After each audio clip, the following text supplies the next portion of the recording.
नारायणं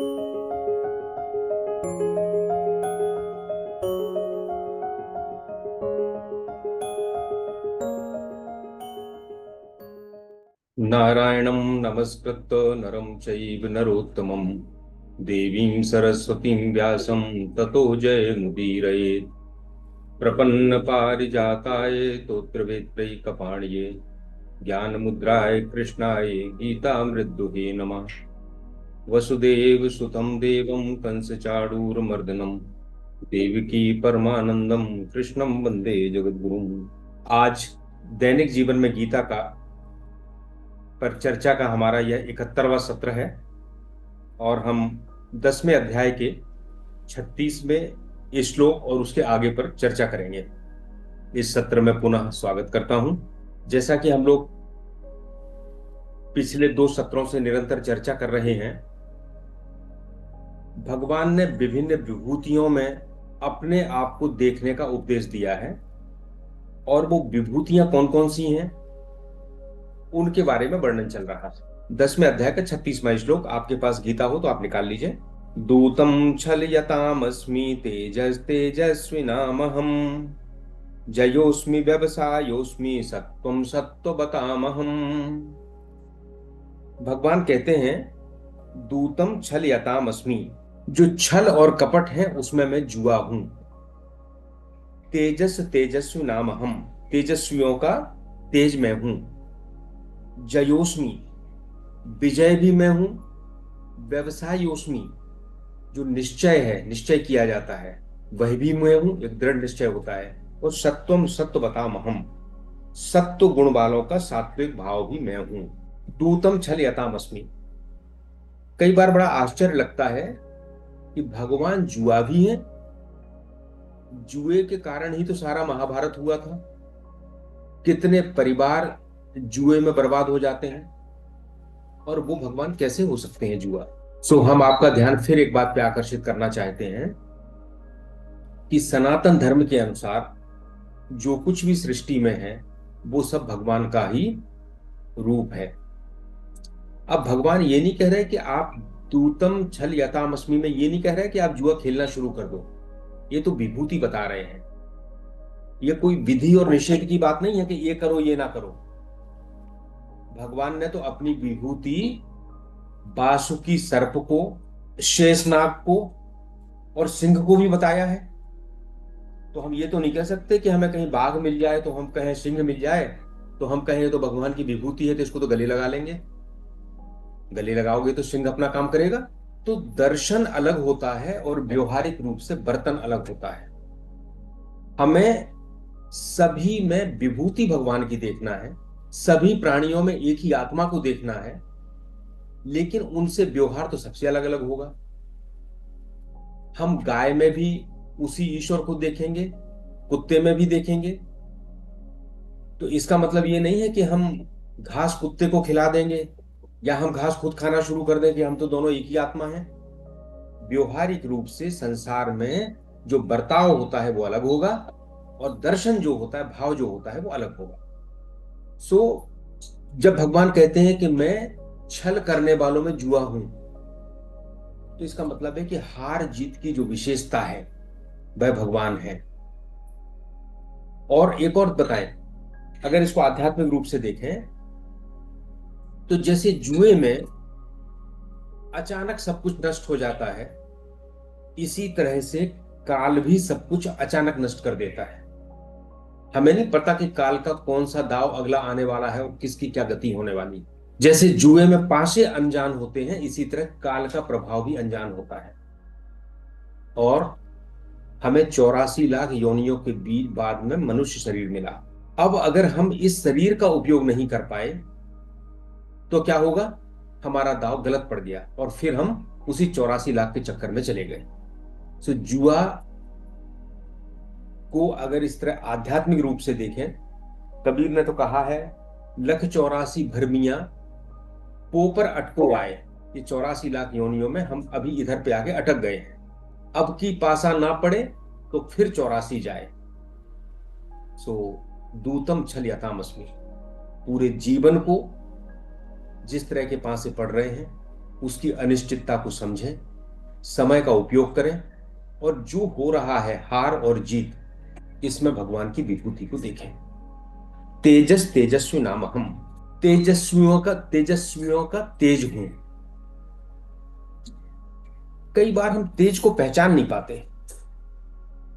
तेज और एक होता है मेद। संस्कृत में एक मेद शब्द भी होता है। मेद क्या होता है? जैसे अच्छा खाने पीने के लिए मिले, खूब आराम मिले, गाल लाल हो जाते हैं, चेहरा चमक जाता है, तो वह मेद है जो शरीर से प्रकट हुआ है, क्योंकि उसको बड़े सुख मिल रहे हैं, बड़े आराम मिल रहे हैं, गाल लाल हो गए हैं, चेहरा भर गया है, मोटा ताजा हो गया है, बैठा हुआ है, मेद। और तेज क्या है? तेज है जो दैवी संपत्ति, दैवीय गुणों के कारण स्वमेव प्रकट होता है। हम जब 16वें अध्याय में जाएंगे तो ये बात करेंगे कि दैवीय संपत्ति क्या है और आसुरी संपत्ति क्या है। संक्षेप में अगर हम बात करें तो दैवी संपत्ति का मतलब क्या हुआ? उत्साह, करुणा, प्रेम, क्षमा, ये सारी चीजें दैवी संपत्ति में आती हैं। जिसके अंदर ये सब होता है, जिसकी आत्मा पवित्र होती है, उसके चेहरे पे अपने आप तेज होता है। और वो तेज वो वस्तु का गुण नहीं है, वो उसके चेहरे का गुण नहीं है, वो उसके स्वयं का गुण नहीं है, वह एक अनुभव है। एक उदाहरण बताएं आपको। जब तुलसीदास जी ने लिखा है कि जब जनकपुर में विश्वामित्र जी के साथ राम और लक्ष्मण पहुंचे, तो उनसे विश्वामित्र जी से मिलने के लिए जनक जी आए। तो जनक जी जब आए उस समय राम लक्ष्मण वहां नहीं थे। राम लक्ष्मण थोड़ी देर बाद वहां प्रवेश किया। तो तुलसीदास जी लिखते हैं कि राम लक्ष्मण को देखते ही सब उठ के खड़े हो गए, क्योंकि उनके चेहरे पे वो तेज था जिसने लोगों को उस एक्शन को करने के लिए बाध्य कर दिया।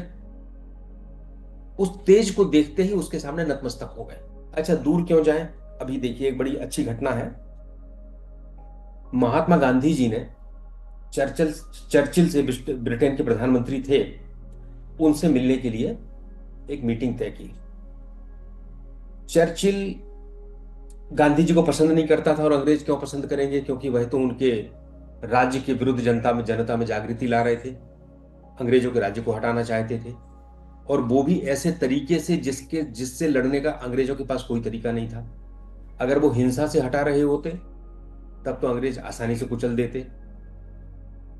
तो चर्चिल ने यह सोचा कि जब ये अधनंगा फकीर मेरे सामने आएगा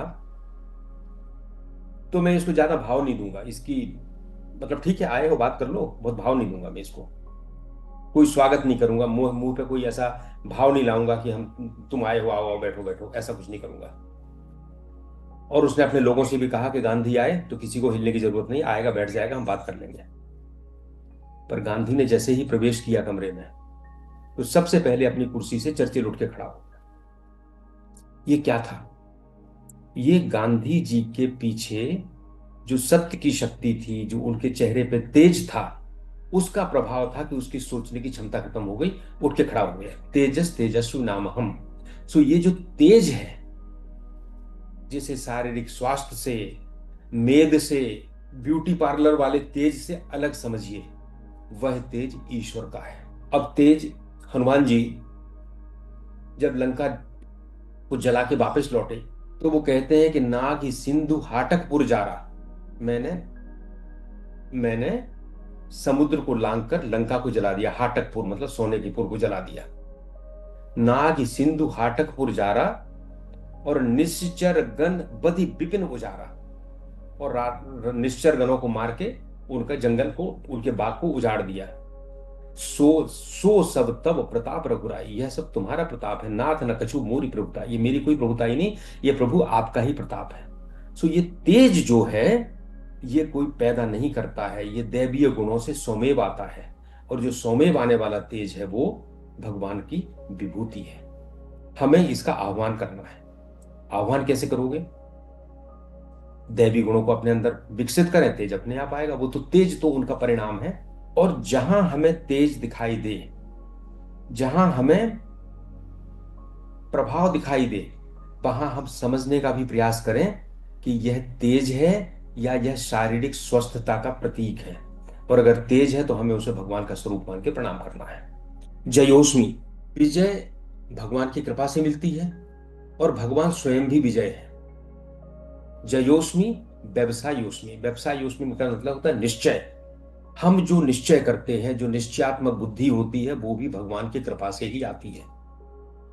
हमने निश्चय किया कि हम ये व्रत करेंगे, हम रामचरितमानस का 9 दिन में पूरा पाठ करेंगे, अखंड रामचरितमानस करेंगे, निश्चय किया। यह निश्चय सब तो नहीं कर पाते, कुछ ही लोग कर पाते हैं। आप सब सामने बैठे हैं, आपके मन में कहीं ना कहीं होगा कि मैं गीता को समझना चाहता हूं, और कई जगह कई स्रोतों पे आप लोगों ने गए होंगे, ग्रंथ पढ़े होंगे। ये निश्चय कहां से आया? हर किसी को क्यों नहीं आया? यह भी भगवान की विभूति है। एक उदाहरण लीजिए, तुलसीदास जी अपनी पत्नी से बहुत प्रेम करते थे, और जब पत्नी ने उनको उलाहना दिया कि तुम जिस तरह मेरे प्रति प्रेम करते हो, इस तरह अगर तुम भगवान राम से करोगे तो तुम्हारा उद्धार हो जाएगा, उन्हें बात लग गई, और तुलसीदास जी इतने बड़े संत कवि हो गए, और उन्होंने रामचरितमानस जैसा ग्रंथ दे दिया जिसने पीढ़ियों पीढ़ियों के लिए हमारी सभ्यता संस्कृति को संरक्षित कर दिया और करोड़ों करोड़ों लोगों का उद्धार कर दिया। तुलसीदास जी के मन में पत्नी की बात सुन के निश्चय आया। अब ऐसी बातें तो पति पत्नी आपस में कितने बार कहते रहते हैं, आपके माता पिता भी कहते हैं, भाई बहन भी कहते हैं, पत्नी भी कहती है, पति भी कहते हैं, पर क्या किसी की बात सुन के, संत भी प्रवचन में कहते हैं, तो क्या किसी की बात सुन के इतना दृढ़ निश्चय किसी के मन में होता है? बड़े बिरलों के मन में होता है। तो जो ये व्यवसाय योस्मी, जो ये निश्चय देने वाला है सही पथ पे चलने का, ये भी ईश्वर है, ईश्वर की विभूति है। सत्वम सत्व बताम हम, बुद्धि सत्व, सात्विक गुण रखने वालों का सात्विक गुण मैं हूं। अब सात्विक गुण में तो बहुत से हैं, आप कितने उदाहरण हो गए। बुद्धि है, प्रकाश है, उत्साह है, और जैसा हमने पहले कहा था, जब अपन लोग 16वें अध्याय में जाएंगे तो इस पर बहुत विस्तार से चर्चा करेंगे। एक छोटा सा उदाहरण उत्साह का ले लीजिए। उत्साह जो आता है वो भी सत्वगुण का ही रूप है, और वो भी भगवान से आता है। सीता जी की खोज में जब सुंदरकांड शुरू होने के पहले किष्किंधा कांड जब समाप्त होता है, तो सब बैठे हैं, ये पता चल गया है कि समुद्र को लांघ के जाना है, लेकिन जाएं कैसे? तो अंगद ने तो कहा कि मैं चला तो जाऊंगा, पर कछु संशय है फिरती बारा, वापस लेने में, वापस लौटने में मुझे संशय, चला तो जाऊंगा पर लौट नहीं पाऊंगा। उत्साह नहीं है। अब जामवंत जी कहते हैं कि पवन तनय बल पवन समाना, बुद्धि विवेक विज्ञान निधाना, कवन सो काज कठिन जगमाही, जो नहीं होए तात तुम पाही। अब जब हनुमान जी ने अपने बारे में सुना तो जो उत्साह पैदा हुआ, तो वो क्या कहते हैं कि लील ही लाघ नाघऊ जल निधि खारा, मैं लीला के रूप में इसको लांघ जाऊंगा, और सहित सहाय राव नहीं मारी, आयऊ यहां त्रिकूट उपारी, मैं तो त्रिकूट पर्वत जिस पर लंका है उसको उखाड़ के ले आऊंगा रावण को मार के, इतना उत्साह आ गया, लीला के रूप में लांघ जाऊंगा। और जामवंत में पूछूं तो ही उचित सिखाबंद दीजे मोही, इतना उत्साह आ गया कि सब कुछ कर दूंगा। आप वो कह रहे नहीं, मुझे सिखाबंद दो, बताओ कि मुझे क्या करना है। तब जामवंत ने कहा भैया थोड़ा धैर्य रखो, इतना मत करो, तुम तो केवल जाओ और सीता की सुधि लेके वापिस आ जाओ, बाकी राजीव भगवान जो है वो अपने साथ कपियों की सेना लेके जाएंगे, खेल करेंगे और उसको मारेंगे। तो ये जो उत्साह पैदा हुआ हनुमान जी में, जैसा पहले भी हमने कहा, उन्होंने बाद में आके कहा भी कि ये सब तेज है, ये सब आपके कारण है। तो ऐसा उत्साह पैदा होना कोई साधारण मनुष्य की बात नहीं, मन बस की बात नहीं है, यह भी ईश्वर की विभूति है। कहीं अगर उत्साही पुरुष को देखो, उत्साही बालक को देखो, तो समझो कि ये भगवान इसके अंदर उत्साह दे रहा है, वो भी हमें उसमें भी भगवान को देखना है। वृष्णीनां वासुदेवोऽस्मि, पांडवानां धनंजयः, मुनीनाम अप्यहम व्यासः, कवीनाम उष्णा कविः। वृष्णीनाम वासुदेव देवोस्मि, वृष्णि वंशियों में मैं वासुदेव हूं। पांडवा नाम धनंजय, पांडवों में धनंजय अर्जुन हूं। मुनि नाम अप्यहम व्यास, मुनियों में व्यास हूं। और कवि नाम उष्णा कवि, और कवियों में मैं शुक्राचार्य हूं। वृष्णि नाम वासुदेवोस्मि, जो श्री कृष्ण का वंश है, वो ययाति से शुरू हुआ और ययाति के वंश में यदु हुए, सो यदुवंश हुआ। और यदु का जो आगे और शाखाएं हुई उसमें वृष्णि हुए, सो वो वृष्णि वंश हुआ। और वृष्णि की परंपरा में जाके वसुदेव हुए और वसुदेव के पुत्र हुए भगवान कृष्ण, सो वो कहलाए वासुदेव। सो वृष्णि नाम वासुदेवोस्मि, वृष्णि वंश में मैं वासुदेव हूं। अब एक प्रश्न यहां उठता है कि भगवान तो अवतार हैं और वो यहां केवल एक वंश तक अपने आप को सीमित कर रहे हैं। बात यह है कि भगवान तो सर्वत्र हैं, लेकिन एक विभूति के रूप में ही तो प्रकट होते हैं। दूसरा, भगवान अभी सांसारिक दृष्टि से बात कर रहे हैं, अभी वो एक शरीर में है, अवतार के रूप में है, और उस अवतार के रूप में है जिसको अवतार अभी अधिकतर लोग तो समझते ही नहीं है। भगवान का जब अवतार हुआ तो कितने गिने चुने लोग थे जिन्होंने अवतार समझा। तो वो इतना जरूर समझते थे सभी लोग कि हाँ, ये वृष्णि वंश में यादवों के वंश के ये प्रमुख है, इनका इतना राज है, इतनी बुद्धि है, इतनी सत्ता है। सो वृष्णि नाम वासुदेवोस्मि, पांडवा नाम धनंजय है। वैसे तो बड़ा साधारण अर्थ है, पांडवों में मैं अर्जुन हूं, क्योंकि भले ही बड़े भाई युधिष्ठिर थे, परंतु वास्तव में पांडवों का अगर कोई लीडर था तो वो अर्जुन ही थे, उन्हीं पर सभी आधारित थे। अब देखो, भगवान ने तो पांडवा नाम धनंजय कर दिया, हमने इतना साधारण अर्थ ले लिया, लेकिन जब विद्वान लोग और जब भाष्य लिखते हैं तो वो कई चीजें निकालते हैं इसमें। देखो, पांडवा नाम, पांडव का पुत्र एक अर्थ हुआ, दूसरा अर्थ है जिसके पास पंडा बुद्धि है। और वेदांत में पंडा बुद्धि कहते हैं वो बुद्धि जो शुद्ध है, जो सत और असत का विवेक करती है, जो संसार और परमात्मा को जानती है, ऐसी बुद्धि को कहते हैं पंडा बुद्धि। और पंडा वो नहीं होता है जो केवल गया में जाके पिंडदान करता है। पंडा वो है जिसकी बुद्धि इतनी पवित्र है, इतना वो सत असत का विवेक जानता है, उसके अनुभव में ये बात आ चुकी है, वो है पंडा। सो पांडवा नाम, ऐसे पंडाओं में, ऐसी बुद्धि वालों में तुम कौन हो? धनंजय। धनंजय का अर्थ होता है जिसने धन को विजित कर लिया है। तो कहते थे अर्जुन ने बहुत युद्ध लड़े थे और इतना धन इकट्ठा हो गया था कि धनंजय कहते थे उनको। पर आध्यात्मिक विवेचन जब करते हैं भाष्यकार तो वो कहते हैं कि धन का अर्थ इस शरीर में प्राण होता है, क्योंकि प्राण ना हो तो शरीर बेकार हो जाएगा। ये उसको कहते हैं उपलक्षण। धन का अर्थ है इंद्रिय और प्राण, और जिसने अपनी इंद्रियों पर विजय कर लिया उसका नाम है धनंजय। सो पांडवा नाम धनंजय, ऐसे लोग जिनकी पंडा बुद्धि है, जिन्होंने अपनी इंद्रियों को जीत लिया है, उनमें मैं तुम हूं, क्योंकि अर्जुन की ये विशेषताएं हैं। और साधारण अर्थ है पांचों पांडवों में तुम अर्जुन हो। आप जैसे जैसे अलग अलग भाष्य पढ़ेंगे वैसे वैसे आपको एक एक शब्द में अलग अलग अर्थ निकलेंगे, और हमें आध्यात्मिक अर्थों को ग्रहण करना है। मुनि नाम अप्यहम व्यासा, मुनियों में मैं व्यास हूं। तो जो कृष्ण द्वैपायन व्यास थे, उन्होंने वेदों के 4 भाग किए, 18 पुराण लिखे, महाभारत लिखा, और इतना लिखा कि कहते हैं कि अब संसार में जो कुछ भी लिखेगा वो व्यास का जूठन होगा। व्यासोच्छिष्टम जगत सर्वम, सारा जगत व्यास का जूठन है, जो कुछ भी लिखा जा रहा है। महाभारत के बारे में तो कहते हैं कि जो संसार में है वो महाभारत में है, और जो महाभारत में नहीं है वो कहीं नहीं है। सो ऐसे जो व्यास जी हैं, मुनि नाम अप्यहम व्यासा, मुनियों के बीच में सर्वश्रेष्ठ है। भगवान ने कहा वो मेरी विभूति है। कवि नाम उष्णा कवि, कवि, कवि का मतलब होता है, हम कहते हैं कविता बनाता है जो, और आजकल तो कवि का अर्थ हो गया कि जो मंच पे खड़ा होकर तुकबंदी करता है वो कवि कहलाता है। और हरिशंकर परसाई जी तो अपने व्यंग में लिखते हैं कि अब कवियों की स्थिति ऐसी हो गई है कि अगर कविता में कुत्ता शब्द आता है तो मंच पर भौंकने लगते हैं। बात सही है। सो आप इन कवियों को मत सोचिए। कवि का अर्थ है जो क्रांतिदर्शी है, जो धर्म के शास्त्रीय सिद्धांतों का जानकार है, जो मंत्र दृष्टा है, उसको कहते थे कवि। हम लोग जब छोटे थे स्कूलों में तो कहते थे, इसको ही कहते, जहां ना पहुंचे रवि वहां पहुंचे कवि। और मजाक में करते थे कि अरे वो गेंद जो है गटर में चली गई, तुम तो कवि हो, उसको निकाल लो, क्योंकि रवि नहीं पहुंचता वहां कवि पहुंच जाता है। ऐसे बच्चों में जोक्स होते थे। तो कवि का मतलब वो जो हर जगह कल्पना से जा सकता है, जो धर्म के तत्व को समझता है।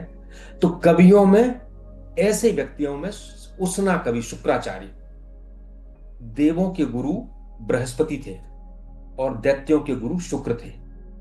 शुक्र के साथ एक बात थी, उनको संजीवनी विद्या आती थी, इसलिए वो मृत व्यक्ति को जिला सकते थे, जीवन दे सकते थे। तो इतने, और ऋग्वेद में बहुत सी ऋचाएं हैं, और वो ऋचाएं, बहुत से उष्णा कवि का नाम आता है कि शुक्राचार्य के द्वारा उनका दर्शन किया गया और उनको प्रकट किया गया, उनके सामने प्रकट हुए। सो ऐसे उष्णा कवि। 38वां श्लोक। दंडोदम यतामस्मि नीतिरस्मि जिगीषताम, मौनम चैवास्मि गुह्यानाम ज्ञानम ज्ञान बतामहम। दंडोदम यतामस्मि, दंड देने वालों का राजदंड में हूं। नीतिर अस्मि जिगीषताम, विजय की अभिलाषा करने वालों में मैं नीति हूं। मौनम चैवास्मि गुह्यानाम, गोपनीय बातों में मैं मौन हूं। और ज्ञानम ज्ञान बतामहम, ज्ञानियों का मैं ज्ञान हूं। दंडो दम यताम अस्मि, अनुशासन करता है। दम यताम मतलब शासन करने वाला, राजा, हमारी सरकार अनुशासन में रखता है लोगों को, और दंड अपराधियों को सन्मार्ग में लाने के लिए जो दंड देता है वह मैं हूं। थोड़ा सा हम इसका विवेचन करेंगे।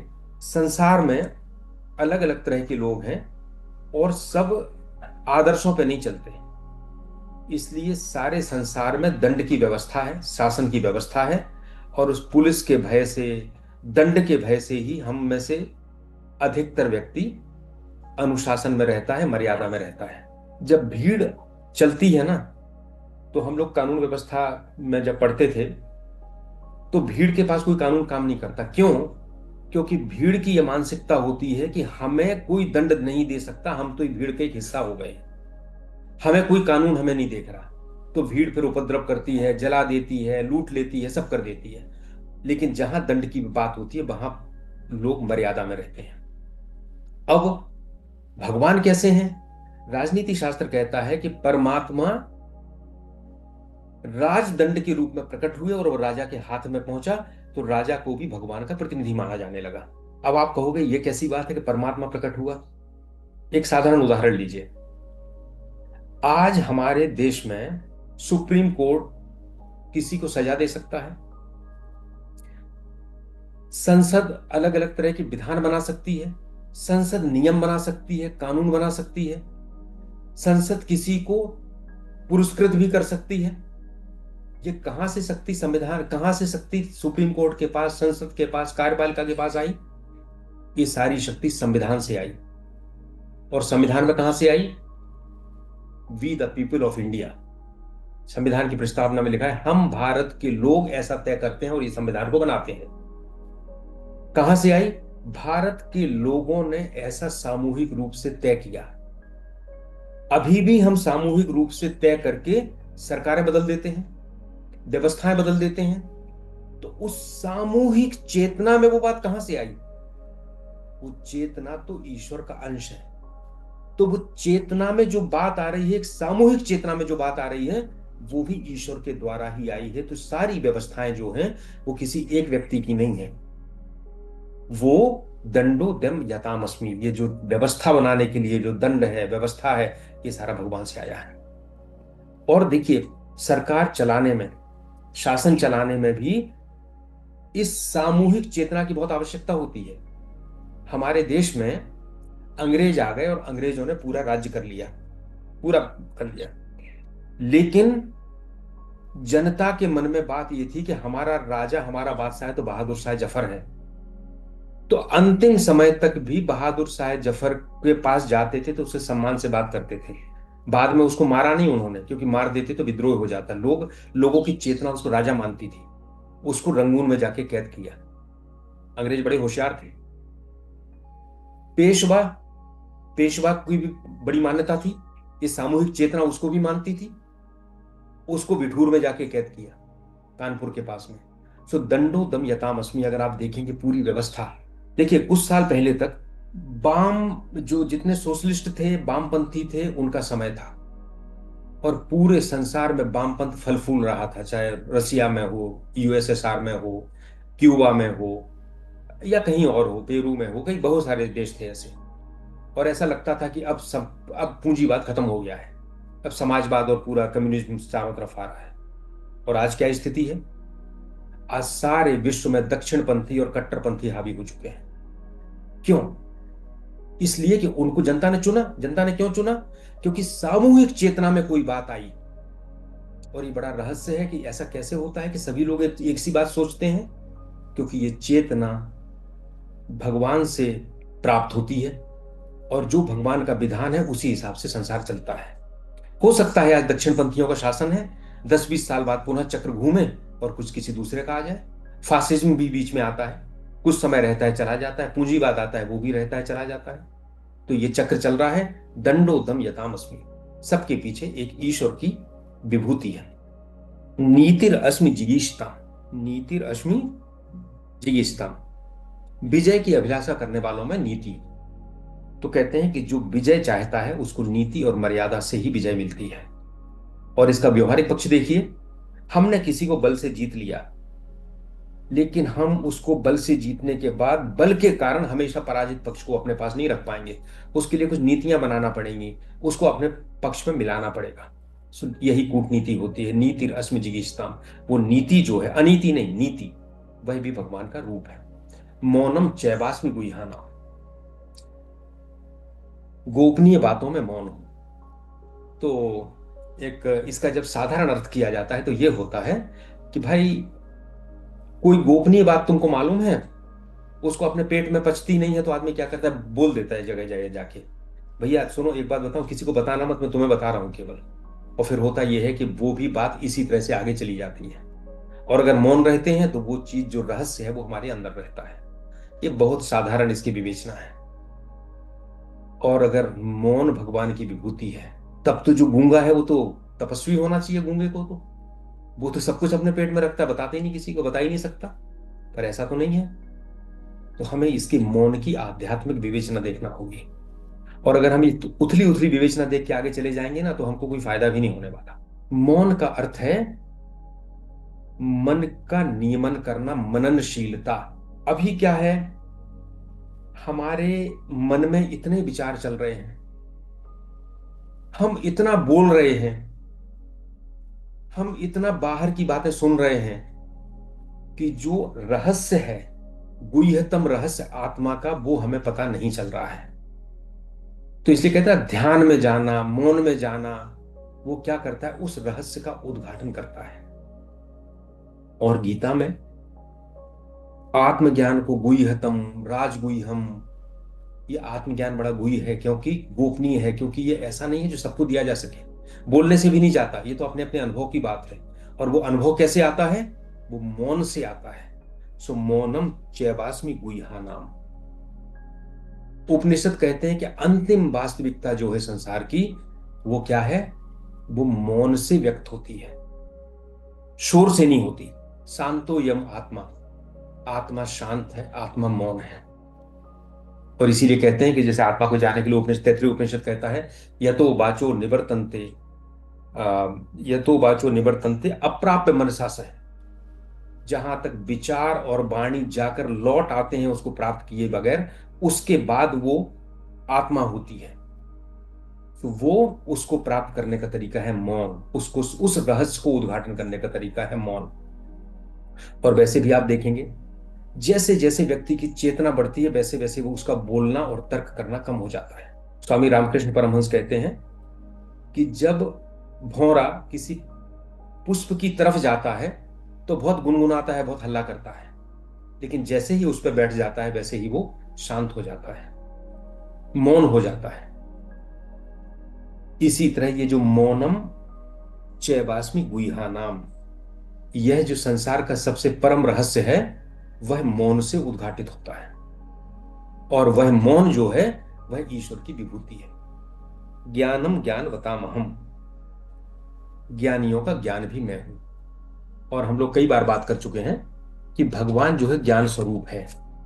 सो ज्ञान भगवान ही है, अलग नहीं है। और ज्ञानियों में कहीं आप ज्ञान देखते हैं तो वो भी भगवान का स्वरूप है। 39वां श्लोक, यच्चापि सर्वभूतानां बीजं तत् अहम अर्जुन न तदस्ति बिना यत्स्यान्मया भूतं चराचरम। यच्चापि सर्वभूतानां बीजम तद अहम अर्जुन, जो भी जड़ चेतन का बीज है वह मैं हूं अर्जुन। ना तदस्ति बिना यत्स्यान मया भूतम चराचरम, ऐसा कुछ भी नहीं है चर में और अचर में, इस अस्तित्व में, जो मेरे बिना जो अस्तित्व में आ सके, जो रह सके। हम लोग पहले कई बार बात कर चुके हैं और इस बात को समझना बहुत आवश्यक है कि इब्राहिमिक धर्मों में और हम में क्या अंतर है। इसको मैं मेरे ख्याल से तीसरी चौथी बार रिपीट कर रहा हूं। अंतर यह है, वहां ईश्वर अलग है, संसार को वो बनाता है। जैसे मिट्टी से कुम्हार घड़े को बनाता है तो कुम्हार अलग है, मिट्टी अलग है और घड़ा अलग है। कुम्हार निमित्त है और मिट्टी उपादान है वेदांत के शब्दों में, जिससे घड़ा बना है। हमारे यहां जो ब्रह्म है वह स्वयं संसार के रूप में प्रोजेक्टेड हुआ है, प्रलंबित हुआ है, अलग नहीं है वो। तो इसलिए हर चीज ही ब्रह्म का, ईश्वर का रूप है, परमात्मा का रूप है। तो यच्चापि सर्वभूतानां बीजम तद अहम अर्जुन। अब बीज का भगवान ने उदाहरण लिया है, जैसे बीज से वृक्ष बनता है और वृक्ष बाद में बीज बनता है, इसी तरह भगवान से ही ये सृष्टि पैदा होती है, भगवान में ही रहती है और भगवान में ही लीन हो जाती है। बस अंतर थोड़ा सा एक है, हम लोग पहले भी चर्चा की है कि जो आत्मा और ब्रह्म है उसका कोई भी उदाहरण भाषा में नहीं दिया जा सकता, सांसारिक चीजों से तुलना नहीं हो सकती। अब हमारा जो बीज है वृक्ष का, वो तो वृक्ष का बीज नष्ट हो जाता है वृक्ष बना के, लेकिन ईश्वर जब सृष्टि को बनाता है तो ईश्वर का उतना अंश नष्ट नहीं होता। ईश्वर अनंत है, जैसा है वैसा ही रहता है। जैसे हम कहें कि समुद्र में एक तरंग उठती है, लहर उठती है, तो लहर उठती है और लहर समुद्र में समा जाती है, पर लहर के उठने से और समुद्र में समाने से लहर को, समुद्र को कोई फर्क नहीं पड़ता। इसी तरह भगवान बीज भी है, उसी में संसार रहता भी है, उसी में समाता भी है, लेकिन उसके बाद भी भगवान जैसा है वैसा ही है। हम सब भगवान के उस छोटे से अंश हैं और बीज हैं, और ये बीज जब प्रकृति में आया तो अनेक तरह के रूपों में प्रकट हो गया। एक छोटा सा उदाहरण हो लीजिए, हम सो जाते हैं, सोने में क्या होता है, मेरा स्वभाव, मेरे गुण, मेरे विचार, मेरी संस्कृति, मेरी सभ्यता, मेरा धर्म सब सो जाता है एक साथ। दो सोते हुए व्यक्तियों में, चाहे वो दुष्ट हो चाहे वो संत हो, कोई फर्क नहीं होता, क्योंकि सब कुछ बीज रूप में चला गया। और जैसे ही जागता है वैसे ही वो फिर से व्यक्त हो जाता है, उसका स्वभाव, उसकी शिक्षा, उसकी दीक्षा, उसकी भाषा सब हो जाती है। इसी तरह प्रलय में ये जो जीव है, सारी जीव अपनी वासनाओं सहित लीन हो जाते हैं और बाद में जब सर्ग होता है, शुरुआत होती है, तो प्रकट हो जाते हैं। तो यच्चापि सर्वभूतानां बीजम तद अहम अर्जुन। सो वो जो ब्रह्म है वह इनका बीज है, इस तरह से भगवान ने कहा है, वह विभूति है। और इसमें एक चीज और ध्यान देने की है, सर्वभूतानां, सो ये संसार जैसा है वैसे ही बताया जा रहा है। ये नहीं कहा जा रहा है कि भगवान केवल हिंदुओं के लिए है, नहीं, सर्वभूतानां, वनस्पति भी है, पशु भी हैं, तो फिर ये तो कहने की बात ही नहीं है। धर्मी है, विधर्मी है, दूसरे धर्मों को मानने वाले हैं, सनातन को नहीं मानते हैं, ईश्वर को नहीं मानते हैं, कुछ भी करें, लेकिन उन सब में सर्वभूतानां। क्यों? क्योंकि उनके द्वारा माना गया धर्म उनकी बुद्धि का विषय है, उनके द्वारा ईश्वर को मानना या ना मानना उनका निर्णय है, लेकिन जो है सो है। भगवान अगर प्रकट हुआ है तो हुआ है, अगर सब में हुआ है तो हुआ है। इसलिए सनातन धर्म ये भेद नहीं करता, इसीलिए सनातन धर्म उदार और समन्वयी है, क्योंकि अगर इसको भेद करेगा तो फिर तो मूल सिद्धांत से ही हट जाएगा फिर तो वो। और जो संसार में है सो है, वही भगवान हमको बता रहे हैं, यच्चापि सर्वभूतानां बीजम तद अहम अर्जुन ना तदस्ति बिना यत्स्यान मया भूतम चराचरम। ऐसा कुछ नहीं जो मेरे बिना नहीं। सो हमारी मन, बुद्धि, इंद्रियां जहां जहां भी जाएं, वहां हमें ईश्वर की विभूति दिखाई दे, ईश्वर का चिंतन दिखाई दे। गणित में हम कितने भी शून्य लिख दें कुछ नहीं होता। शून्य का अर्थ शून्य ही होता है। जब हम उसके आगे एक लिख देते हैं तो वो 10 हो जाता है, 100 हो जाता है, 1000 हो जाता है और आगे बढ़कर अनंत हो जाता है। सो ईश्वर जो है, ईश्वर अगर नहीं हो तो किसी का कोई अस्तित्व नहीं है। ना तदस्ति बिना यत्स्यान् मया भूतम चराचर, चर और अचर दोनों। 10वें का 40वां श्लोक। नान्तोस्ति मम दिव्यानां विभूतीनां परम तप, एष तु देशतः प्रोक्तो विभूतिर्विस्तरो मया। भगवान कहते हैं मेरी अनंत नान्तोस्ति मम दिव्यानाम विभूतीनाम परम तप, अंत नहीं है मेरी दिव्य विभूतियों का।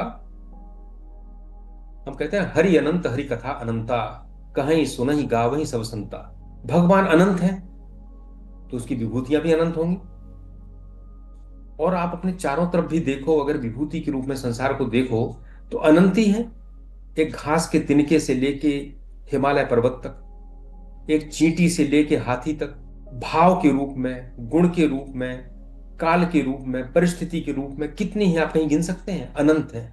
कोई नान्तोस्ति, कोई अंत का गणना नहीं की जा सकते। मम दिव्या नाम विभूति नाम परम तप। अब विभूति कैसी है? दिव्य है। अब बड़ी एक महत्वपूर्ण बात है जो हमें समझना चाहिए।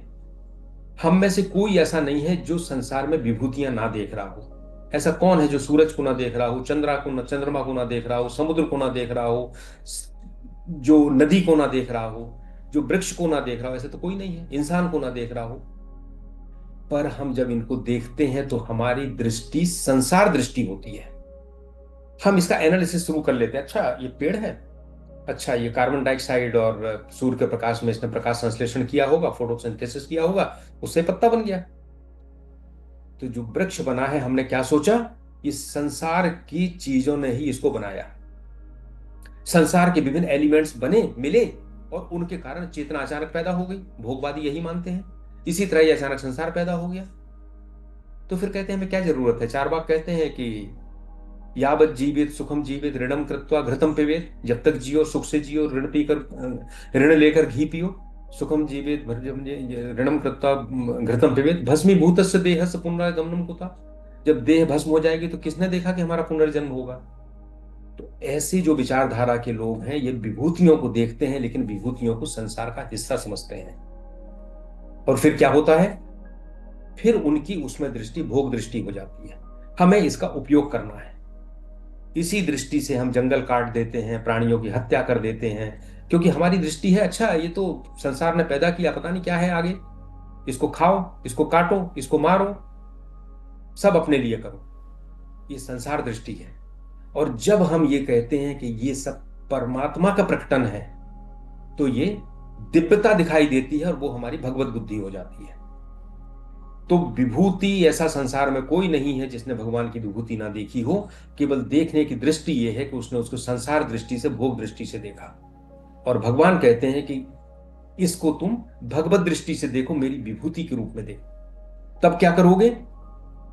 तब इसका भोग नहीं करोगे, इसको नष्ट नहीं करोगे, इसके साथ अपना जीवन व्यतीत करोगे, इसका भी पालन पोषण करोगे हम और अपना भी करोगे। परस्परम भावयंता, भगवान ने पहले कहा है, एक दूसरे का पोषण करोगे और इस संसार को अच्छा बनाओगे। एष तूद्दे शतः प्रोक्तो विभूतिर विस्तरो मया। यह मैंने दृष्टांत रूप से कहा है, संक्षेप में कहा है। अर्जुन ने पूछा था कि भगवान आपका चिंतन कहां कहां करूं? तो भगवान ने ये सब बता के कर दिया, भैया जहां जहां तेरा मन बुद्धि इंद्रियां जाए, जहां जहां तेरी रुचि जाए, वहां वहां जो जो दिखाई दे उसमें मेरा चिंतन करो। और भगवान ने कुछ उदाहरण दे दिए। अब वो भगवान जो है, ब्रह्म जो है, वो निर्विकार है, सच्चित आनंद है और हमारे चिंतन में सीधा सीधा नहीं आ सकता है, उसका कोई स्वरूप ही नहीं। इसलिए भगवान ने हमारे ऊपर कृपा करके कि तुम अंदर नहीं देख सकते हो अपने अंदर ईश्वर को, तो तुम बाहर तो दिखाई दे रहा है, इंद्रियां तो सब तुम्हारी बाहर है, इसको देख के मेरा अनुमान करो। हम किसी से कहते हैं कि पानी लाओ, तो क्या कहेंगे? घड़े में पानी लाओ। अब घड़ा तो मिट्टी है, लेकिन हम ये तो नहीं कहेंगे मिट्टी में पानी लाओ, हम तो कहेंगे घड़ी में पानी लाओ, क्योंकि वह उसकी एक रूप है। इसी तरह भगवान ने इस संसार में हमको बहुत से रूपों में अपने दर्शन करने की आज्ञा दी है। और इसको करने के बाद हमारी व्यवस्था, मन स्थिति होना चाहिए कि वासुदेव सर्वम इति। पर भगवान इसके आगे कहते स महात्मा सुदुर्लभ। ऐसा हर कोई नहीं कर सकता, बड़ा दुर्लभ है। लेकिन हम इस पथ पे आगे बढ़ना प्रारंभ करें। भगवान पहले कह चुके हैं ना, स्वल्पम अपश्य धर्मस्य त्रायते महितो भयात्। इस धर्म का थोड़ा सा पालन भी महान भय से रक्षा करता है। तो धीरे धीरे आगे बढ़ना शुरू करें। ये स्थिति सीए राम मैं सब जग जानी, करो प्रणाम जोर जुग पानी, ये तो जन्म जन्मांतर के प्रयत्नों के फलस्वरूप कभी आएगी। सो हमारा जो आकर्षण है किसी विभूति में, उस आकर्षण को हम सांसारिक न मानकर भगवान के आकर्षण के रूप में उसको परिवर्तित करें, उसमें भगवत सत्ता को देखें और आगे बढ़े। 41वां, यद यद विभूति मत सत्वम श्रीमद ऊर्जितम एव वा तत्तत् एवावगच्छत्वम मम तेजोंश संभवम। भगवान कहते हैं यद यद विभूति मत सत्वम श्रीमद ऊर्जितम एव वा, जो जो अस्तित्व में वैभवमय समृद्धि पूर्ण और शक्तिशाली है, तत्तत् एवावगच्छत्वम, उसको तुम ऐसा मानो कि मम तेजों से संभवम, वह मेरे ही अंश से संभव हुआ है, उत्पन्न हुआ है। तो 3 चीजें भगवान ने कही हैं, विभूतिमत, श्रीमद और ऊर्जितम। विभूतिमत क्या हुआ? प्रभाव। विभूति पहले भी बात की हमने, बहुत कंकड़ है पर उसके बीच में हीरा है। हीरा भी एक कंकड़ है परंतु वह अलग चमकता है, विभूति है, जिसमें ऐसा प्रभाव दिख रहा हो तुम्हें संसार में। श्रीमद, श्रीमद कांति, शोभा, तेज, बुद्धि, ये जहां भी दिखाई दे रहा है। ऊर्जितम, शक्ति, बल, प्रभाव, ऊर्जा, ये सारी चीजें चाहे तुम्हें प्राणी में दिखाई दे, पदार्थ में दिखाई दे, सजीव में दिखाई दे, निर्जीव में दिखाई दे, जहां ये विलक्षणताएं दिखाई दे, वहां तत्काल हमारे ध्यान में आना चाहिए कि भगवान का रूप है। अब एक उदाहरण लीजिए, निर्जीव में दिखाई दे, सजीव में तो ठीक है। देखिए एक फाइटर प्लेन चलता है, जब निकलता है ना तो उसकी आवाज से धरती थरथरा जाती है, इतनी आवाज होती है, उसका इतना कंपन होता है। रेल प्लेटफॉर्म पे आती है, प्लेटफॉर्म कब जाता है उसकी थरथराहट से। एक सिंह जब दहाड़ता है, अगर आप उसके पास से दहाड़ सुन लें तो ऐसा लगेगा जैसे उसने कपा दिया है सब। तो ये प्लेन में, जब प्लेन उड़ता है, आप लोगों ने हवाई जहाज की यात्रा की होगी, जब वो टेक ऑफ करता है तो उसके इंजन की आवाज बदल जाती है, एकदम इतना खिंचाव होता है कि उसको उड़ना है, इतनी ताकत उसको चाहिए। हालांकि ये चेतना नहीं है, ये एनर्जी है। कौन सी? जड़ एनर्जी है। प्राण क्या है? प्राण हमारी चेतन एनर्जी है, लेकिन ये जड़ भी भगवान का रूप है। इतनी एनर्जी कहां से आई? जिसने उसको बनाया उसके दिमाग में कहां से आया था कि हम इस तरह से विज्ञान के नियमों की खोज करेंगे और इसको बनाएंगे? यह भी आखिर भगवान ने ही किसी के दिमाग में लाया। किसी को आइंस्टाइन के दिमाग में आया, उसने उसको बताया कि भाई ये थ्योरी ऑफ रिलेटिविटी क्या होती है, और उसके बाद इतनी सारी ऊर्जा का आविष्कार हुआ। तो जो कुछ भी इसमें दिखाई दे रहा है, चाहे वो विभूति हो, मद हो, ऊर्जा हो, वो सारा ईश्वर का रूप ही है।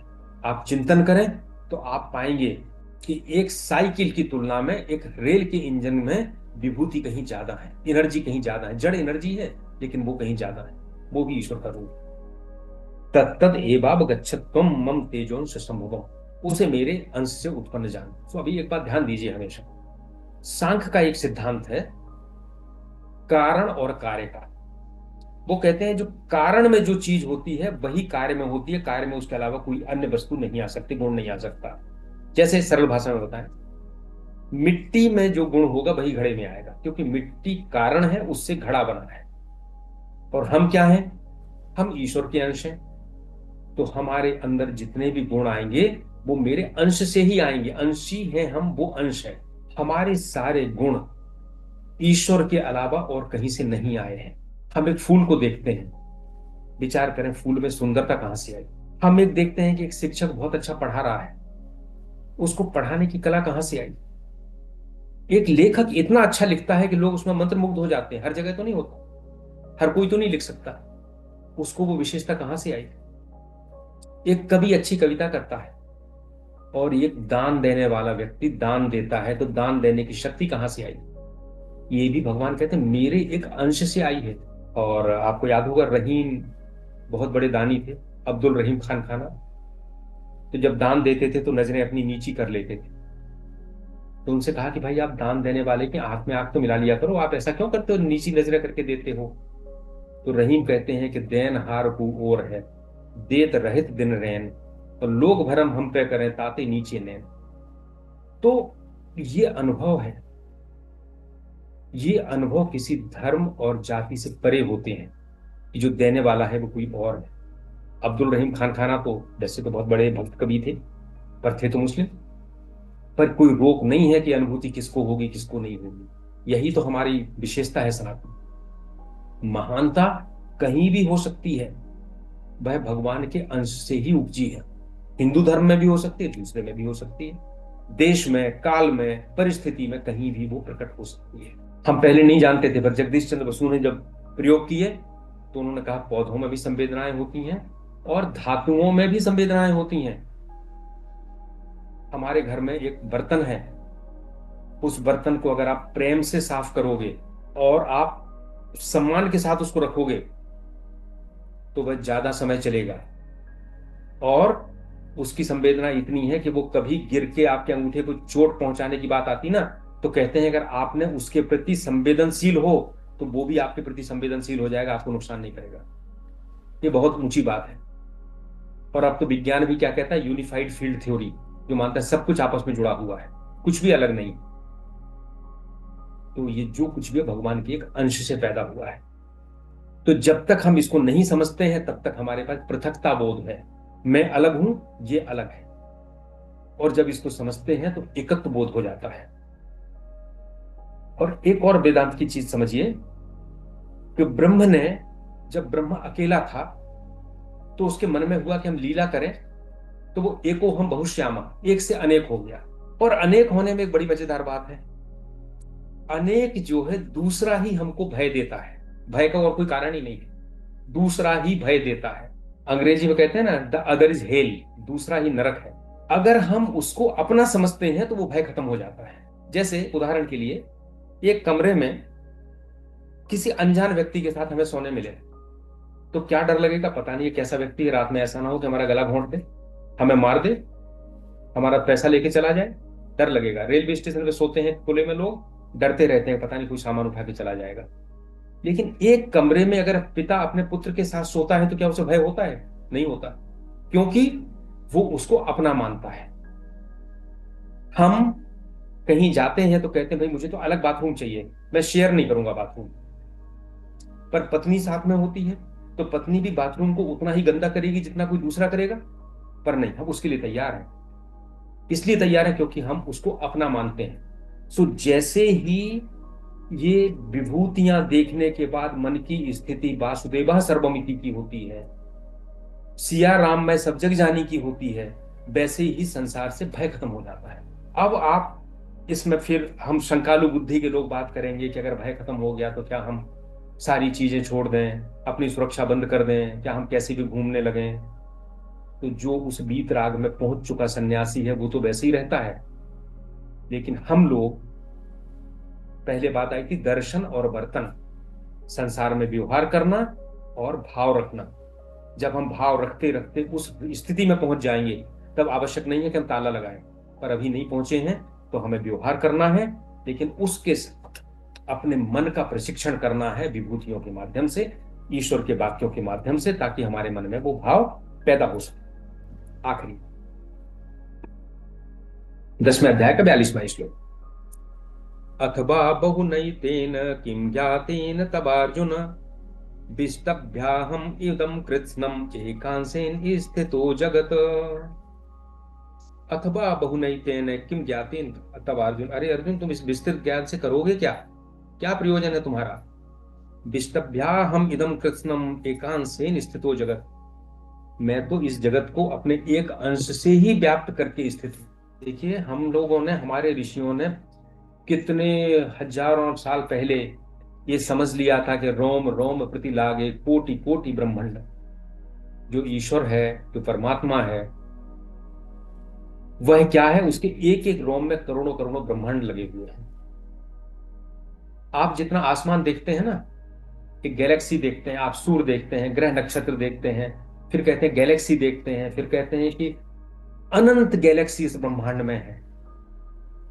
और हमारा जो सबसे पास का जो तारा है ना, जिसको क्या बोलते हैं, ध्यान नहीं आ रहा मुझे, सेंक्टम सेंचुरी या अल्फा सेंचुरी ऐसा कुछ कहते हैं, वो ही 4.5 प्रकाश वर्ष दूर है। सबसे पास का। और जो गैलेक्सी है उसकी लंबाई चौड़ाई तो लाखों प्रकाश वर्ष है। प्रकाश जो 3 लाख किलोमीटर प्रति सेकंड चलता है, वो लाखों करोड़ों वर्ष में जितना चलेगा उतनी दूरी है। और ऐसी ऐसी अनंत गैलेक्सी हैं। और इन गैलेक्सियों को मिला के जितना दिख रहा है तो एक ही ब्रह्मांड है। और ये भी ब्रह्मांड कैसा है, ये निरंतर जैसे गुब्बारे में हवा भरने पर फूलता जाता है ना, वैसा फूलता चला जा रहा है। कहाँ चला जा रहा है कोई नहीं जानता। और ऐसे ऐसे अनंत ब्रह्मांड है। सो जो ये अनंत भगवान है, आप कहोगे अनंत क्यों है? आप विचार करके देखिए, अगर नहीं है तो क्या है फिर? भगवान कहते हैं कि उसके एक अंश में ही मैं इस जगत को धारण करता हूं। तो ध्यान रखिएगा, अनंत का अंश भी अनंत ही होता है और वो कभी समाप्त नहीं होगा। ऐसा नहीं हो सकता कि भगवान के अंश में ब्रह्मांड है और अब वो अंश फुल हो गया, अब जगह नहीं बची। कैसे उदाहरण से समझे? मेरे पास बुद्धि है, आप सबके पास बुद्धि है। बुद्धि की कोई सीमा नहीं है। आज मुझे जितना भी सीखने की इच्छा हो मैं सीख सकता हूं, मेरी बुद्धि उसको समाहित करेगी। कभी बुद्धि आपकी ये नहीं कह सकती है मैं फुल हो गई, अब जरूरत नहीं है, अब नहीं सीख पाऊंगी। क्योंकि बुद्धि तो परमात्मा की चेतना का एक बहुत छोटा सा अंश है और वो भी जड़ है। जब उसकी इतनी बड़ी क्षमता है तो जो अनंत ईश्वर है उसके अंश में भी अनंत ब्रह्मांड समाते हैं, उसके बाद भी वो अनंत ही रहता है। हम अक्सर पूछते हैं कि क्या भगवान का दर्शन हुआ क्या, कैसे होता है? एक शिष्य ने गुरु से कहा कि हमें भगवान का दर्शन करना है। तो गुरु ने कहा कि तुम किस बात की करते हो? ये सारे पर्वत, ये सारे पक्षी, ये सारे पशु, ये सारे वृक्ष, क्या ये परमात्मा के रूप नहीं है? इनमें तुमको परमात्मा दिखाई नहीं देता? और अगर तुमने ये कल्पना कर रखी हो कि भगवान एक विशेष तरह का परमात्मा होता है, उसके 4 हाथ होते हैं, शंख चक्र गदा पद्म होते हैं, या कैलाश पे बैठता है, तो वो भी अनुभूति में आपको वैसे ही परमात्मा दर्शन देंगे। लेकिन आपने उसके लिए प्रयास क्या किया? कोई प्रयास नहीं किया। केवल कहने से थोड़ी दर्शन हो जाएगा। और जब प्रयास नहीं किया तो बिना प्रयास के भगवान ने कृपा करके हमारे सामने ये सारी विभूतियां उपस्थित कर दी कि तुम इनमें देख लो। तो भगवान दुर्लभ नहीं है। दुर्लभ क्या है? भगवत भाव दुर्लभ है, उसको देखने की दृष्टि दुर्लभ है। एक और, मैंने जब इसको थोड़ा ध्यान से, जब मैं मनन कर रहा था तो मुझे एक चीज बड़ा अच्छा लगा। क्या आप जानते हैं ये 5 तत्व हैं जिससे संसार बना है? शब्द, रूप, रस, गंध और स्पर्श, इन 5 तरीके से हम संसार को देखते हैं। भगवान ने अपनी विभूति बताते समय सबको अपनी विभूति बता दिया। देखिए, शब्दा है पौरुषम नशु, आकाश में मैं शब्द हूं, एक पंचतत्व हो गया। फिर भगवान कहते हैं तेजस तेजस्विनाम हम, मैं तेज हूं, दूसरा हो गया अग्नि तत्व हो गया। तीसरा भगवान कहते हैं पवना पवताम अस्मि, वायु, मैं पवन, पवित्र करने वाला पवन हूं। रसो हम अपसु कौन्तेय, मैं रस हूं, ये चौथा पंचतत्व हो गया। और पुण्यो गंधा पृथिव्याम च, मैं पुण्य गंध हूं। आप देख लीजिए 7वें अध्याय के बाद से जितनी विभूतियां हैं 5वां श्लोक आ गए। सारा पंचतत्व भगवान ने कह दिया कि इसके अलावा कहीं कुछ नहीं है। जो कुछ है वो मैं हूं। जहां भी देखो, जहां भी विचार करो, वहां पर मेरी विभूति को देखो। अब हमने अभी ये 10वां अध्याय किया है। स्वामी अखंडानंद जी ने, महाराज ने एक बड़ी अच्छी बात कही, बड़ी व्यवहारिक है, तो हम चाहे उसको भी आपको बताना चाहेंगे। स्वामी अखंडानंद जी महाराज कह रहे हैं कि कोई अपनी बेटी का विवाह करने जाता है तो पहले क्या करता है, वो देख चाहता है कि अच्छा घर भर मिले या अच्छा वर मिले। तो जो ससुराल होने वाली होती है उससे वो मालूम करता है कि भाई तुम्हारे पास क्या क्या संपत्ति है, मालूम करता है भाई क्या क्या धन संपत्ति है, कैसा इनका सम्मान है, क्या है समाज में। तो भगवान कहते हैं कि अर्जुन ने जो है भगवान से पूछा तो अभी तो भगवान ने बताया है कि मैं ऐसा ऐसा हूं। अब जब लड़की वाला ये सब बता देगा तो लड़की के पिता के मन में क्या आएगा? ऐसा ना हो कि झूठ बोल रहा हूं, मैं जरा देखूं तो जाके कि वास्तव में ऐसा है कि नहीं, इतने खेत है, इतनी फैक्ट्री है कि नहीं है। तो 11वें अध्याय में अर्जुन कहता है मुझे दिखाओ। तो भगवान उसको अपना विश्व रूप दिखाते हैं। अब बात आती है कि भाई दिखा तो दिया, मैं गया था, इसने कहा ये फैक्ट्री मेरी है, ये कारखाना मेरा है, क्या पता झूठ ना बोल दिया हो, इसका ना हो, किसी दूसरे का दिखा दिया हो। तो कहेगा भाई मैं तो देखूंगा कि इसका स्वामित्व किसका है, मालिक कौन है, रहता कौन है, तब मुझे विश्वास होगा। जैसे उसने देखा तो उसके प्रति श्रद्धा पैदा हो गई, भक्ति पैदा हो गई। अच्छा इतना बड़ा व्यक्ति है, मैं अपनी बेटी की शादी कर सकता हूं, अच्छा परिवार है। पर अब क्वेश्चन आ गया। तो 12वां अध्याय हो गया। 11वें के बाद 12वां भक्ति योग। अब आया कि भाई जरूरी थोड़ी तुम्हारा हो, तो मैं इसको देखूंगा। तो क्या हो गया, क्षेत्र क्षेत्रज्ञ विभाग योग, जिसमें भगवान ने ये जो सब कुछ है और इसमें रहने वाला जो स्वामी है उसके बारे में बताया। अब अखंडानंद जी महाराज कहते हैं अब तो अच्छा लगा कि अरे वाह, ये तो वास्तव में इसी का सब कुछ है, अब क्या करेंगे। लेकिन लड़की का पिता तो 4-5 घर और भी देख के आया होगा, अब क्या करेगा, बाकी घरों को छोड़ देगा, एक की तरफ ही ध्यान देगा वो। गुण त्रय विभाग योग 14 में सारे गुणों को छोड़ देगा, निस्त्रय गुण्य भगवान जो, या एक गुण की तरफ ध्यान देगा, एक ही परिवार पे ध्यान देगा। और फिर क्या करेगा, बेटी का विवाह करेगा। तो 15वां अध्याय पुरुषोत्तम योग। सो गीता को बड़े बड़े संतों ने बहुत अच्छे अच्छे उदाहरण देकर समझाया है। पहले वैभव को समझना, जो अभी हमने समझा, फिर उसको देखना, जो विश्वरूप दर्शन में देखेंगे, फिर उसके प्रति श्रद्धा पैदा होना, जो 12वें अध्याय में भक्ति होगी, फिर उसके बारे में उसकी असलियत समझना कि इसका क्षेत्र कौन है और क्षेत्रज्ञ कौन है, इसका स्वामी कौन है। भगवान ने कहा फिर कि मैं ही सबका क्षेत्रज्ञ हूं। फिर उसके बाद सारे गुणों को त्याग देना, एक की तरफ ध्यान देना, और उसके बाद परमात्मा से योग हो जाना, विवाह हो जाना। तो हम आज 10वां अध्याय पूरा हुआ है, और हम जब आगे चलेंगे तो इसी श्रृंखला में हम और भी बातें करेंगे। इति श्री कृष्णार्पणमस्तु। सर मेरा एक प्रश्न था। जी। गीता अध्याय 7 के श्लोक नंबर 12 में कहा है कि सद्गुण से उत्पन्न होने वाले भाव और रजगुण से तथा तमोगुण से होने वाले भाव, उन सब को तू मुझसे ही होने वाला ऐसा जान, परंतु वास्तव में उनमें मैं और वे मुझ में नहीं है। ऐसा ये क्यों बदल गया यहाँ पे? इसको इसको थोड़ा सा बृहद प्रोस्पेक्ट में आपको समझना होगा। जब हम ये कहते हैं कि सारे भाव भगवान से उत्पन्न हुए हैं, तो हम लोगों को समझाने के लिए ये बात कहते हैं। वास्तव में सारे भाव भगवान स्वयं हैं। तो जब हम कहते हैं कि भगवान से भाव उत्पन्न हुए हैं, तो इस दृष्टि से जब बात करते हैं तो हम कहते हैं भाव भगवान में हैं और भावों में भगवान हैं। लेकिन जब हम इससे ऊपर की अवस्था में जाते हैं तो हम देखते हैं कि संसार में भगवान के अलावा तो कुछ है ही नहीं। जब नहीं है तो ना भगवान में भाव है ना भाव में भगवान है, सब कुछ भगवान ही भगवान है। तो ये और ऊंची स्टेज है। सो 2 स्टेज हैं ये, भगवान ने दोनों स्टेज बताई हैं। पहली स्टेज वो जिसमें हम हर चीज को भगवान का रूप समझते हैं, और दूसरी स्टेज वो जिसमें हम सब चीज को केवल भगवान समझते हैं। उसमें ना कुछ भगवान किसी में है ना कोई भगवान में है, सब कुछ भगवान भगवान भगवान ही भगवान है। वासुदेव सर्वमिति। जैसे हम किसी को पहले समझाएं तो पहली स्टेज में कहेंगे कि गहने में सोना है, ये कुंडल सोने का बना है, तो इस कुंडल में सोना है। लेकिन एक सुनार की दृष्टि से जब कहेंगे तो वो कहेंगे तो सोना ही सोना है, कुंडल तो इसमें आभास हो रहा है केवल। इसी तरह ये श्लोक है।